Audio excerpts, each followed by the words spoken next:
Not you again? What? What do you want? Hey man, you got any more of them dragon drives?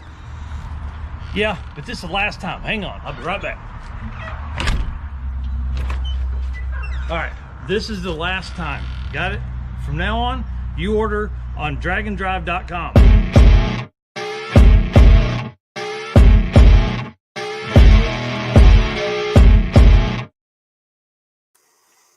Good morning, guys. We're going to do a short one this morning because I overslept and I just looked at my work emails from last week for the first time since the Friday before I left, and there are 632 emails that I have to get done ASAP this morning. So we're going to do a quick one this morning. A couple things.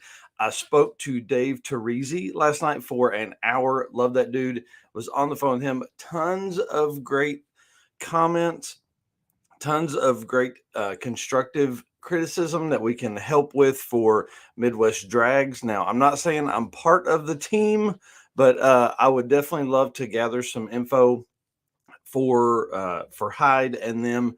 If you have some thoughts on the event, how it can be better, or what you enjoyed most about it, I would love to hear those. You can find us at dragondrive.com on Facebook and Instagram, and also here on YouTube, all that kind of stuff. So, or you can email me at mike at drag-in-drive.com. Hang on, I got a cat hair. There we go.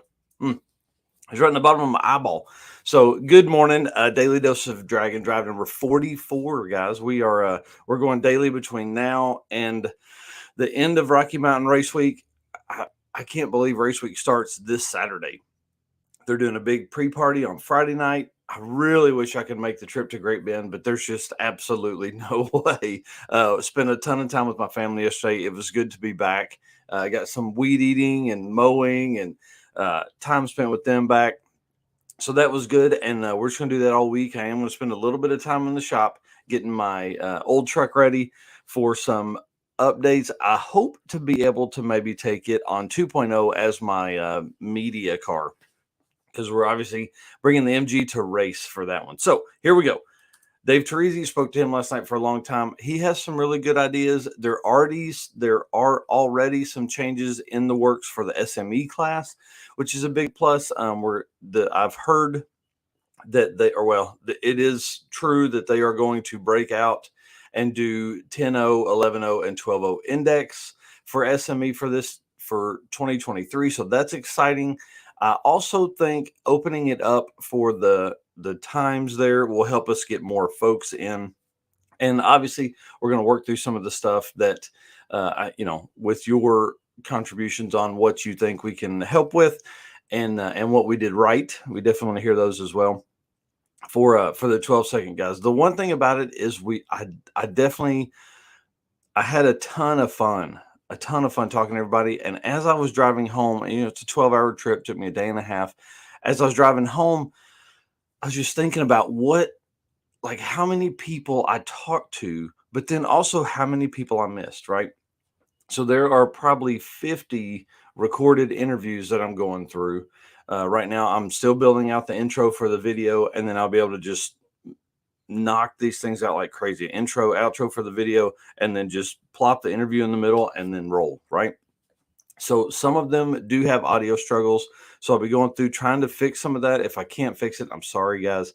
But I'll do the best I can on it. I promise, because obviously I want to tell the story of everybody that I can that made it to these events. Now, after race week, because I'll have more time, I definitely want some of the Midwest Drags racers to come on. I want some Rocky Mountain racers to come on and do the evening long format live streams with me.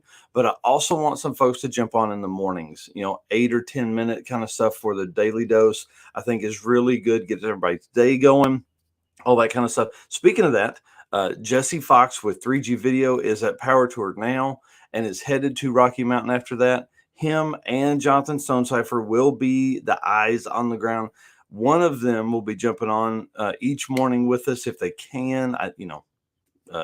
Stoney's racing a car with Boo Quamso and the Cobra. So they are going to try and jump on with us during those times. I hope they can now. They're an hour behind us being in Mountain Time. So that'll be pretty interesting. It would be 6:45 their time to get up every morning. So not that they're not up, but we'll be able to hear Jonathan as he's driving down the road. Will Jesse already be on the road, and it'll be hard to hear him as well. So anyways, I'll have updates. The difference between Rocky Mountain, me being home for Rocky Mountain and me being on Midwest Drags, it was hard for me to keep up with the times for Midwest Drags and do this and edit a video and announce and all the other stuff we were doing. So being home, I can get the times. I'm going to get up at like 6 a.m. I'm going to get the times.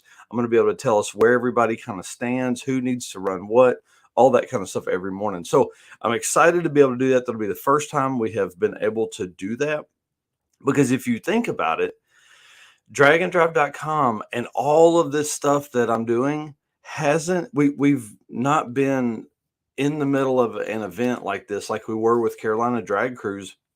We haven't been able to do that with a major event yet. So I'm excited to be able to do that. Oh man, already 6.5 minutes and I haven't covered what I wanted to.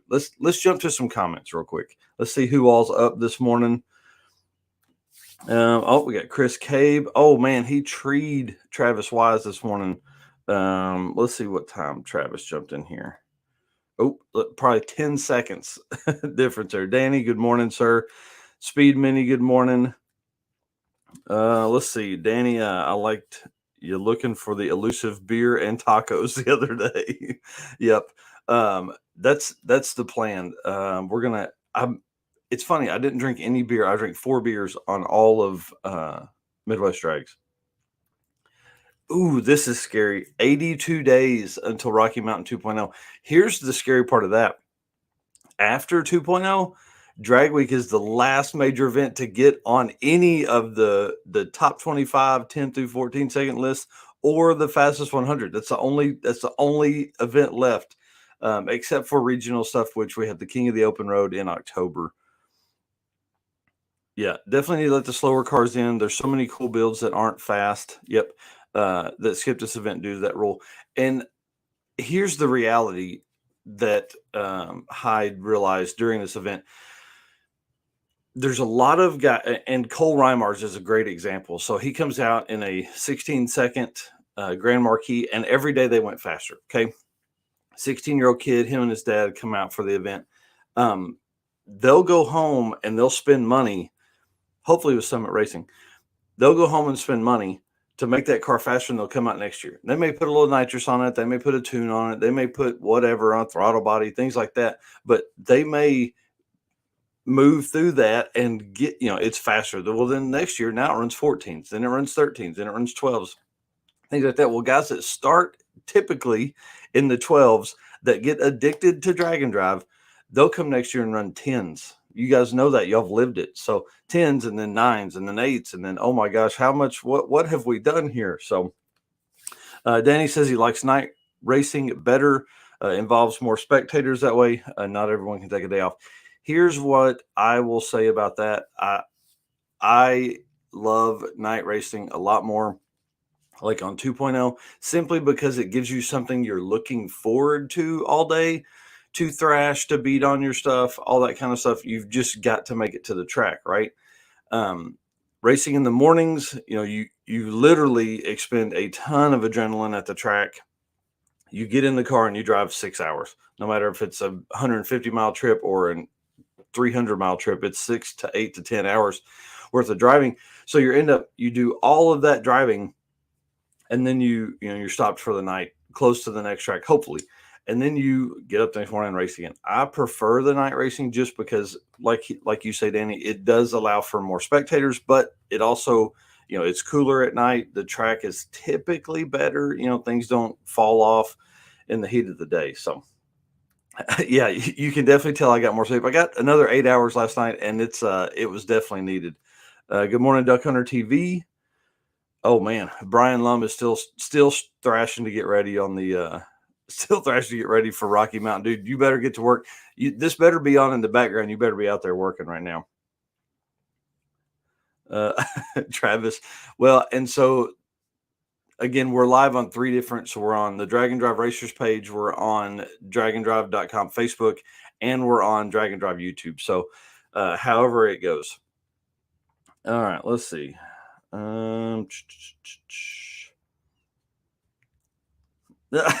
We got some trash talk here going on between Travis and Chris, it looks like here. All right. Yeah, so spectators can be your next Dragon Drive wannabe. That's for sure. Yeah, said Brian Lum said he's working on the car right now. So that's awesome. All right. Next thing, all of the lists are updated. So if you averaged a 10 through 14 second ET on sick week or Midwest Drags, you are most likely on the list right now. I will say Rocky Mountain is going to destroy the index lists. There's going to be a ton of racers on those lists. So screenshot your stuff right now, drag-in-drive.com. Go there, look under the 2022 stats. And while you're there, get your screenshot of your stuff. And while you're there, dig around. There's a ton. We have we have a lot of the Billy Gebhardt Hot Rod Drag Week stats that are on there. And I'm working all summer. This is something I haven't told anybody. I'm working all summer to migrate all of Billy's data onto those lists. My goal is to provide Drag Week data for every year, for every pass that was submitted to Drag Week for the entire history of Drag Week before Drag Week begins. So I want y'all to understand there is so much work involved in that there will be times where I won't be able to do Daily Dose. I won't be able to put out videos because of the mass amount of data that Billy gathered over all of the years of Hot Rod Drag Week. I've slacked on those lists, and I apologize to that family. I'm going to do more. I'm going to put that in. It's almost overwhelming how awesome he was at putting all that stuff together, because the lists we've put out have just been the top 100 of each class. But guys, historical data is a big deal for me. It's something that I feel like that's what our sport needs. And we are so small that I think once someone takes hold of what you racers have done since 2005, it's going to blow their mind. The stuff we have has never been gathered into one spot. So I'm excited to do that. I'm excited to be a part of that. I certainly appreciate them. 3DFX's ambitious project. That's not even half of what needs to go. So I'm excited, guys. 13 and a half minutes. I can't believe I rambled on this much. Thank you for staying with me. If you haven't done it, subscribe to this channel. We're fixing to go places. We are on the rocket ship to the moon. We're taking Dragon Drive mainstream. I'm not even going to tell you what happened on the trip and what's happened since then, since I've been back for 2 days. But I will tell you that I have been bothering Drag Illustrated heavily for the last 10 days. So I think it may be paying off. So, all right, guys, I don't know what platform you're talking about for all the data. It's on the dragondrive.com website, if that's what you're asking about. Guys, thank you so much. I appreciate you hanging out. I will have some updates on the text message platform coming probably for tomorrow's Daily Dose. I've got to get in here and figure it all out. So, hey, good morning, Matt Walter. How are you, bud? All right, guys, I got to go. We'll see you guys soon. Thank you very much.